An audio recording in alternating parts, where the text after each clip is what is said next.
Mesdames et messieurs, bonsoir et merci de nous suivre sur la télévision de la famille. Au menu de cette édition, la formulation du second compact du Burkina Faso et puis à l'international et précisément en Europe, la guerre commerciale provoquée par Donald Trump semble déjà produire ses effets.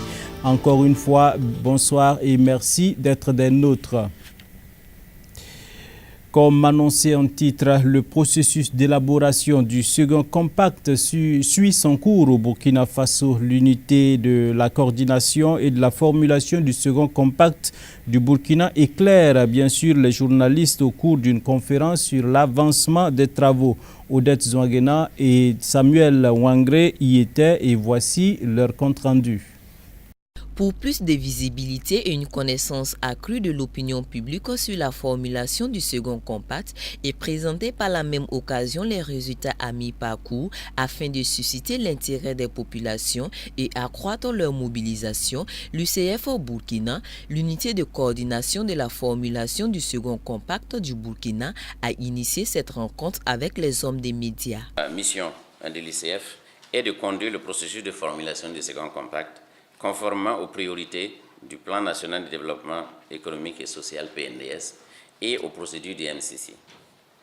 Notre ambition est de formuler un compact de qualité de manière participative et inclusive et dans les délais requis.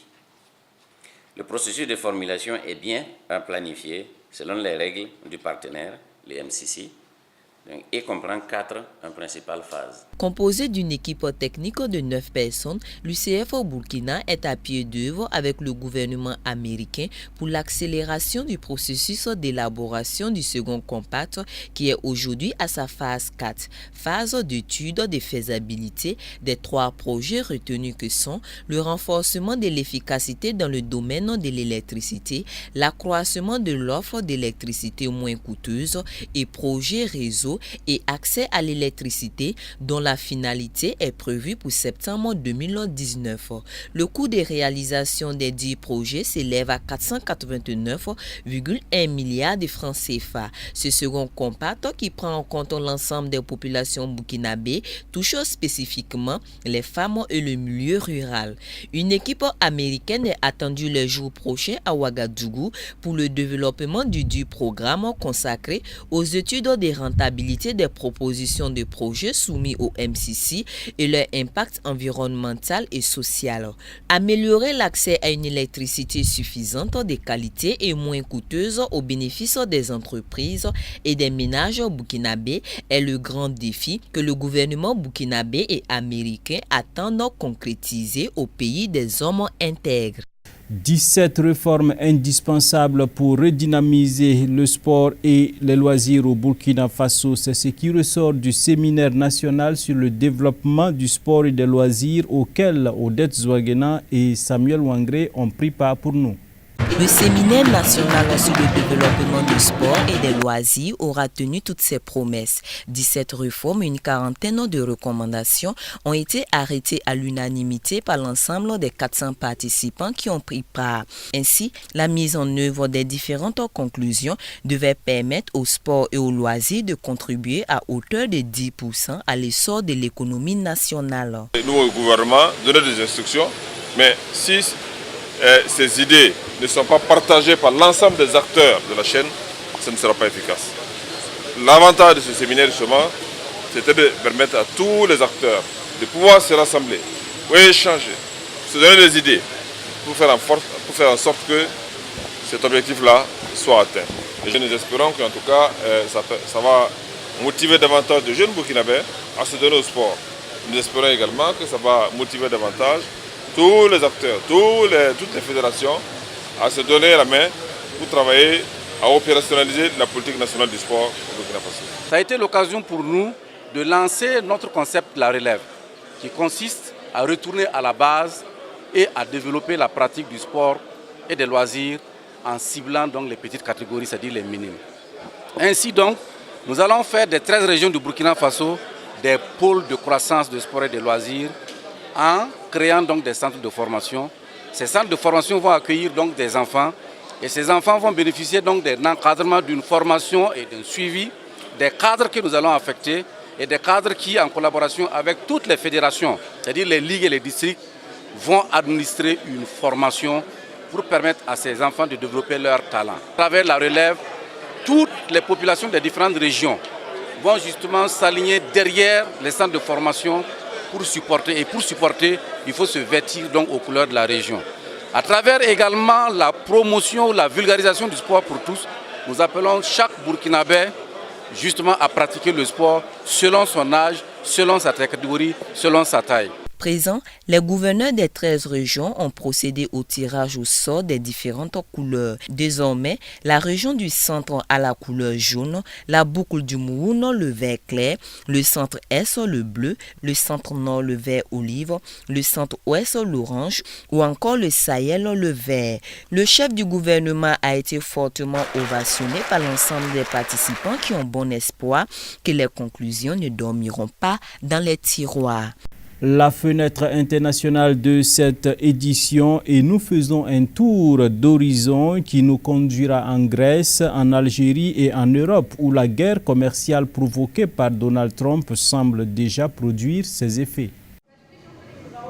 À compter de ce vendredi, les célèbres Harley-Davidson, les jeans américains, le Bourbon et certains produits agricoles importés des États-Unis seront désormais frappés de 25% de taxes additionnelles sur le territoire européen.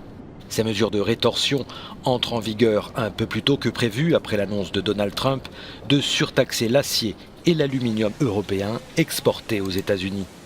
La guerre commerciale provoquée par Washington avec ses alliés n'en est peut-être qu'à ses débuts. Donald Trump semble bien décidé à s'attaquer aux importations automobiles. L'Allemagne est directement concernée.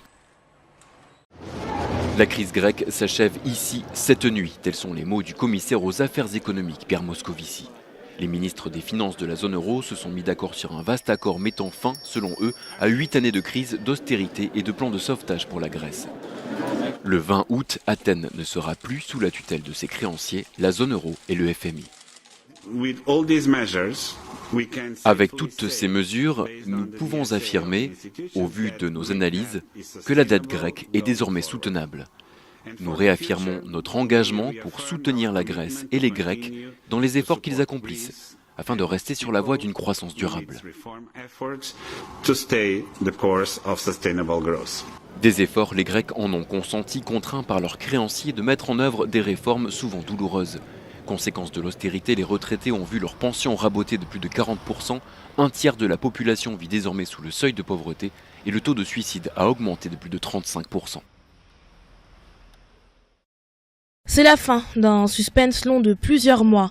Jusque-là réservé sur la question, Ahmed Ouaïa, secrétaire général du RND, Rassemblement national démocratique et Premier ministre, s'est dit prêt à renouveler sa confiance au président Abdelaziz Bouteflika s'il briguait un 5e mandat. Il est temps de trancher la question de la présidentielle parce que la prochaine réunion du Conseil national aura lieu en décembre. Le Conseil national va trancher vendredi, mais je peux déjà dire que nous allons appeler le Moudjahid Abdelaziz Bouteflika à poursuivre sa mission à la tête de l'État. Déjà en avril 2018, Jamel Ouldabès, le secrétaire général du Front de Libération Nationale, avait appelé le chef de l'État Abdelaziz Bouteflika à briguer un 5e mandat. Mais ce nouvel appel à candidature intervient alors que le FLN, Front de Libération Nationale, parti de la majorité présidentielle, subit une crise. La multiplication de ces soutiens est plus inquiétante que réjouissante dans la mesure où en Algérie, il y a quand même une réelle vie démocratique. Il y a des hommes politiques de tous bords qui œuvrent au quotidien pour la bonne gestion, soit de leur commune, soit de leur wilaya, et de voir ou de savoir qu'on envisage pour 2019 la candidature d'un président qu'on ferait mieux aujourd'hui de laisser se reposer, c'est inquiétant, je dirais même alarmant. Le peuple algérien, notamment dans sa jeunesse, risque de commencer sérieusement à manifester son mécontentement. Rappelons que la crise actuelle au FLN a été déclenchée par la décision prise le 30 mai 2018 par le secrétaire général du parti Jamel Ouldabès de limoger 12 membres du bureau politique sans avancer la moindre explication politique à cette décision. C'est tout pour ce soir. Merci de nous avoir suivis. Toute l'équipe se joint à moi pour vous souhaiter une excellente soirée en compagnie des programmes de la télévision de la famille. Aussi, nous souhaitons un excellent week-end à tous et à toutes. heureux ménage à tous ceux-là qui se marient demain samedi. Puisse la grâce du Seigneur vous accompagner dans ce voyage. À lundi pour d'autres actualités.